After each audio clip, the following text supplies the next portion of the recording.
Assalamualaikum semuanya, kembali lagi bersama channel Misbar. Di video kali ini aku akan menceritakan film berjudul Second Origin, mengisahkan tentang dua manusia yang berhasil selamat setelah badai matahari menghancurkan bumi. Tak ada manusia yang tersisa selain mereka berdua. Nah, sebelum lanjut jangan lupa like, komen, share, dan subscribe ya sob. Aktifin juga notifikasi loncengnya biar kalian gak ketinggalan video terbaru dari channel Misbar. Di awal film diperlihatkan keadaan salah satu kota di Spanyol. Suatu bencana mengerikan terjadi yang menyebabkan kehancuran dahsyat dan memusnahkan hampir seluruh manusia di seluruh dunia. Sebelum bencana tersebut terjadi, seorang bocah bernama Didak sedang mencoba memperbaiki traktor sambil mendengarkan siaran radio nasional. Diberitakan bahwa fenomena badai matahari sedang melanda bumi, sehingga suhu meningkat bahkan banyak satelit yang rusak. Namun mekanik bengkel datang dan bilang berita itu hanya hoax.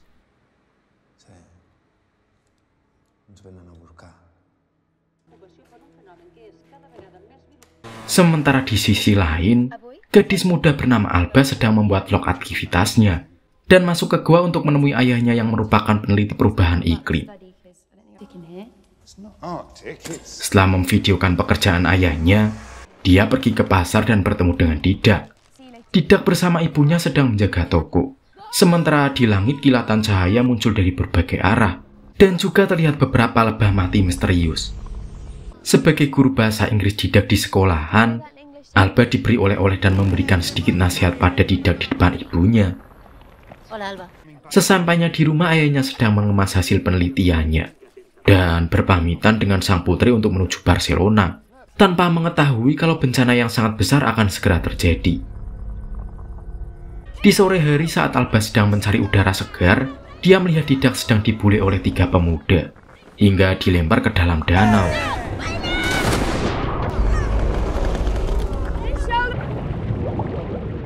Alba yang tahu kalau Didak tidak bisa berenang, langsung melompat ke dalam danau untuk menolong Didak. Saat sedang berusaha meraih Didak yang tenggelam, tanpa diduga langit semakin memerah dan terjadi badai matahari yang sangat dahsyat. Alba dan Didak yang ada di dalam air tak menyadari ada bencana yang sedang terjadi.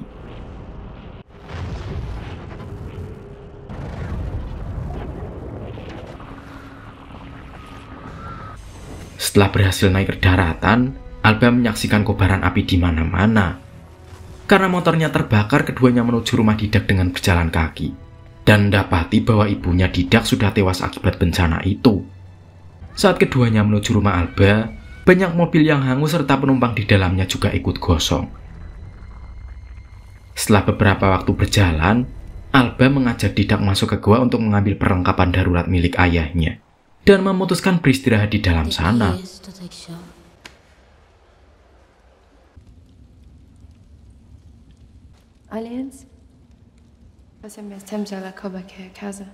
Di pagi hari keduanya melanjutkan perjalanan ke rumah Alba dan terkejut melihat rumahnya yang ada di pedesaan juga ikut hancur.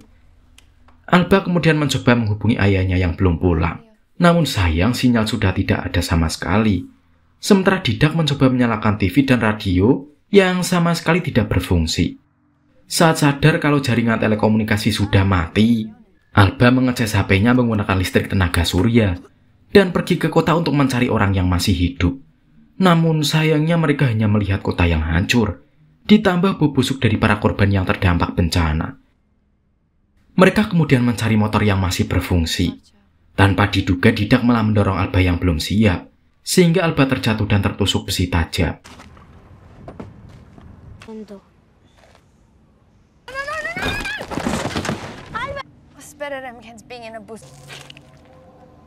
Setelah sampai di rumah, Alba mengobati lukanya dengan peralatan medis seadanya, tanpa menyadari kalau dirinya beresiko mengalami penyakit tetanus. Selama beberapa hari, karena lukanya tidak ditangani dengan tepat, Alba mengalami demam tinggi dan lukanya semakin memburuk. Alba pun berkata pada Didak bahwa dirinya membutuhkan suntikan antibiotik, sehingga Didak langsung keluar mencari di kota pada tengah malam. Beberapa jam menyusuri kota yang gelap gulita, akhirnya Didak berhasil mendapatkan antibiotik dan segera menyuntikannya karena Alba sudah tak sadarkan diri. Selama menunggu Alba membaik, Didak mengunjungi sang ibu di rumahnya yang sudah hancur, dan juga ke bengkel dulu dia biasa bermain. Di sana dia juga mengambil peralatan yang sekiranya dia bisa gunakan.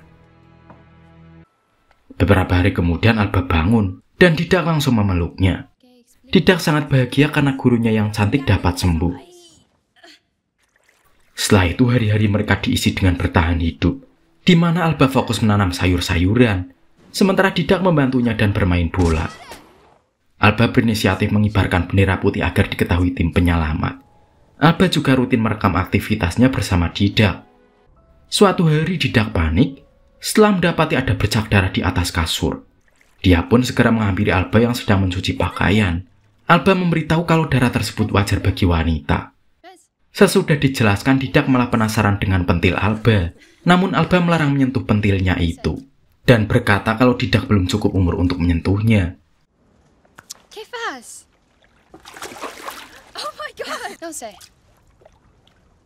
Beberapa hari pun terus berlalu. Mereka masih bertahan hidup semaksimal mungkin, dan hubungan keduanya makin akrab satu sama lain. Dan tak terasa mereka sudah bertahan hidup bersama selama bertahun-tahun. Dan kini Didak sudah tumbuh dewasa, dan hal itu membuat Alba terangsang melihat tubuh sang murid. Suatu hari ketika Alba menyiram tanaman dan Didak memantau sekeliling, Didak mendapatkan pemandangan yang sangat indah dengan menyaksikan sang ibu guru yang sedang menjemur pakaian. Didak merasakan ada yang mengeras saat melihat ibu gurunya itu.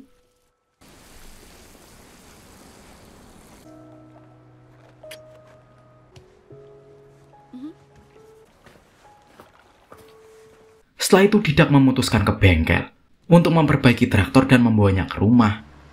Sehingga Alba terkejut menyadari murid yang dulu dia didik di sekolahan kini sudah menjadi pria dewasa yang dapat melakukan berbagai hal. Menyadari tim penyelamat tidak akan pernah datang, keduanya memutuskan pergi ke Barcelona demi mencari ayah Alba. Mereka menaiki traktor yang diperbaiki oleh Didak, sehingga dengan mudah mereka dapat menyingkirkan bangkai mobil yang menghalangi jalan. Mereka juga sempat beberapa kali berhenti untuk mengambil bahan bakar dari kendaraan lain.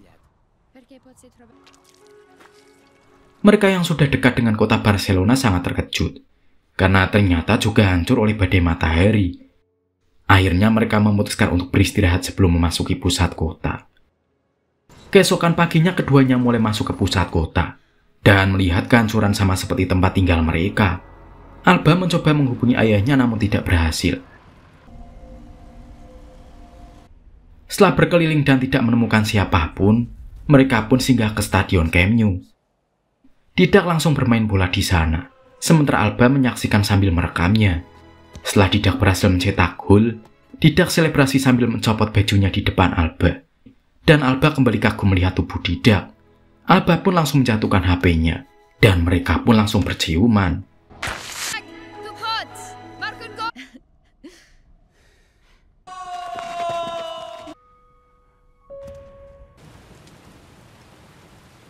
Kemudian di malam hari saat gerimis, mereka memutuskan untuk bercocok tanam.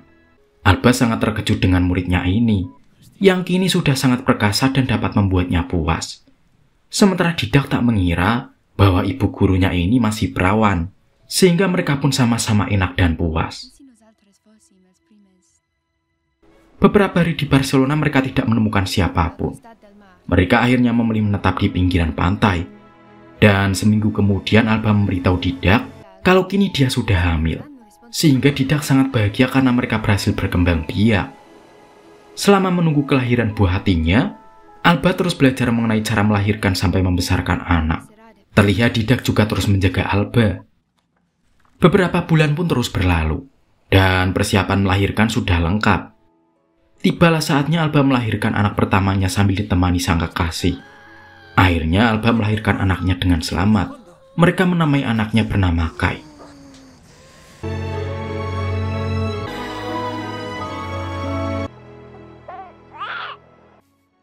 Keesokan harinya saat Alba menyusui anaknya, Didak meminta mencicipi apa yang diminum oleh Kai. Didak bilang bahwa itu adalah susu terenak yang pernah dia minum. Tak lama kemudian mereka melihat kapal layar di lautan. Sehingga Alba melambaikan tangan agar kapal tersebut mendatanginya. Sementara itu Didak tidak menginginkan orang lain di tengah keluarganya. Namun Alba bersikeras dengan kemauannya. sehingga Didak mengambil senjata untuk berjaga-jaga. Tanpa diduga mereka melihat pria tua di pinggir pantai yang masih bernapas, sehingga langsung mereka tolong. Setelah lukanya diobati, pria tua itu berterima kasih dan meminta izin untuk memeluk keduanya.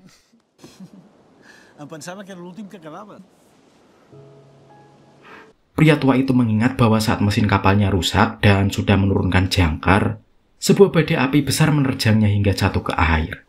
Selama beberapa hari memperbaiki kapal, pria itu membagi ilmu mengenai pelayaran dan juga pertanian kepada Alba dan Didak.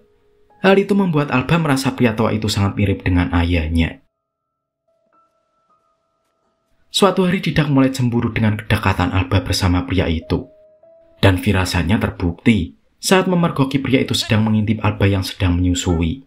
Namun pria tua itu beralasan kalau dia hanya ingin memberikan madu yang dia panen dari pulau asalnya, yang berguna meningkatkan kualitas ASI. Dia juga mengatakan bahwa melihat pentil adalah bonus. Mendengar penjelasannya, Didak tetap marah dan kemudian memintanya pergi. Apalagi kapalnya sudah selesai diperbaiki. Akhirnya pria itu menuruti perintah Didak. Namun sebelum pergi, dia mengundang Alba dan Didak untuk pesta kecil-kecilan di kapal sebagai bentuk rasa terima kasih. Tanpa diduga, Alba langsung mengiyakan tanpa meminta izin Didak terlebih dahulu. Sesudah bersiap-siap dan naik ke kapal, mereka juga membawa sang anak. Mereka bertiga kemudian menonton film, sehingga malam tersebut terasa spesial. Tapi malapetaka bagi Alba dan Didak terjadi di pagi hari. Ketika Didak sadar kalau kapal sudah menjauhi daratan, dan tiba-tiba pria itu memukulnya sampai terjatuh ke laut. Mendengar kegaduhan tersebut, Alba keluar dan terkejut melihat Didak tenggelam, sehingga dia langsung melempar pelampung sambil terjun menyelamatkannya. Namun tanpa diduga pria itu kabur sambil membawa putra mereka, membuat Alba dan Didak sangat khawatir dengan anaknya. Mereka pun memutuskan untuk kembali ke darat. Mereka akhirnya memutuskan akan mengambil kembali putranya, dengan melakukan persiapan yang diperlukan selama beberapa hari. Keduanya mencari pulau, yang kemungkinan dijadikan tempat tinggal pria itu, sambil berusaha menyiapkan kapal dan belajar navigasi pelayaran. Setelah itu Alba mendapat petunjuk melalui bunga yang biasa memproduksi madu, sehingga mereka langsung bergegas ke pulau yang ditumbuhi bunga yang dimaksud.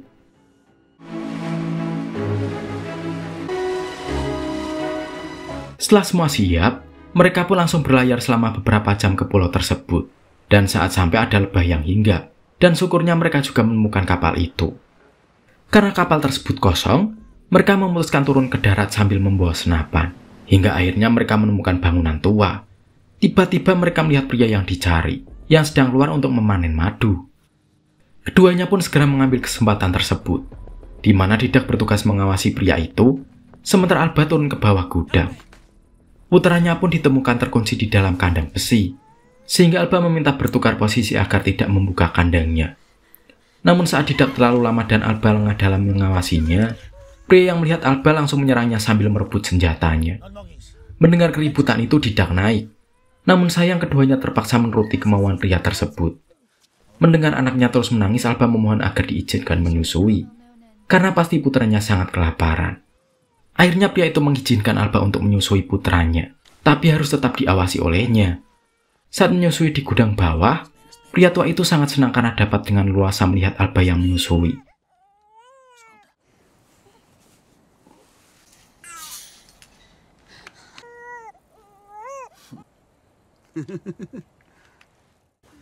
Kemudian pria itu kembali mengawasi Didak. Tanpa diduga Alba memutuskan lari sambil membawa putranya. Tapi sialnya dia ketahuan, sehingga pria itu langsung mengejarnya ke arah dermaga. Setelah lari beberapa puluh meter dan pria itu semakin dekat, Alba berhenti untuk bersembunyi sambil menyusui putranya agar tidak bersuara. Tak lama kemudian pria itu mendengar suara tangisan, dan sesudah diperiksa dia mendapati HP yang sedang memutar video Kai, sehingga dia sadar kalau Alba berusaha membebaskan Didak. Pria itu pun langsung kembali, sementara Alba berusaha membebaskan Didak. Namun karena sudah ketahuan, dia menyelipkan pisau lipat ke tangan Didak. Ketika Alba didorong, Didak yang masih lemas menyerang pria itu. Namun sayang serangannya tidak maksimal karena Didak masih lemas. Alba pun mengambil senjata yang terjatuh dan mengarahkannya ke pria itu. Tapi karena tidak langsung menembak, pria itu berhasil mendekat dan hanya tertembak di bahu, sehingga masih bisa melawan. Didak yang melihat hal itu langsung terbangun, dan menyerangnya menggunakan cangkul. Tapi pria itu mampu menangkisnya sampai membuat Didak jatuh. Dengan mudah pria itu berhasil merebut senapan. Tanpa diduga demi menyelamatkan putranya, Didak memutuskan membunuh si pria itu hingga tewas. Dan terdengar suara tembakan. Tapi untungnya Didak masih kuat berjalan untuk memeluk putranya. Alba yang sudah sadar dari benturan langsung menemui Didak, yang kemudian langsung jatuh karena ternyata dadanya terkena tembakan. Alba pun harus menjadi janda karena kesalahannya sendiri yang tidak menuruti perkataan suaminya.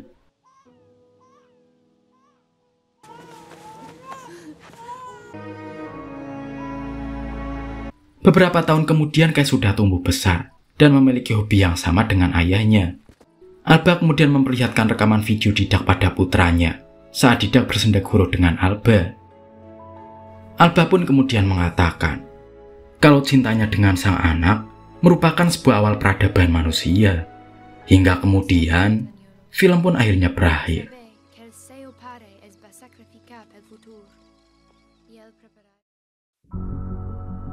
Itulah cerita film Second Origin Sob. Makasih ya udah nonton. Semoga kalian terhibur. Sebelum aku pamit jangan lupa like, komen, subscribe, dan aktifin loncengnya ya. Makasih udah nonton. Sampai jumpa di video yang lainnya. Wassalamualaikum warahmatullahi wabarakatuh.